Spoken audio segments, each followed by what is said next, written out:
this is Tim from YourSixTech. Today in this video, I'm going to show you how to stop your screen turning off when you're charging it on your Android phone, and this is very easy to do. Now we need to turn on the developer option, so what we want to do on our Android 14 devices, swiping them down from the top right, go to settings right here, scroll all the way down until we get to About Phone, and then select About Phone.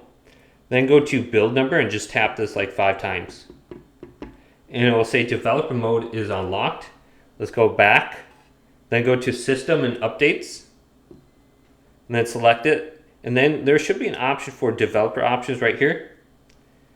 And then scroll on down to stay awake and turn this on.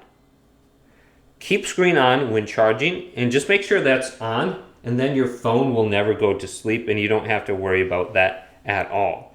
So there's some other options in here you might want to turn on too. You got power saving mode, demo mode, USB debugging, etc. So hopefully this quick little video did indeed help you out. If did, leave it a big thumbs up and subscribe to my channel down below for more tech out videos coming up next on YourSixTech.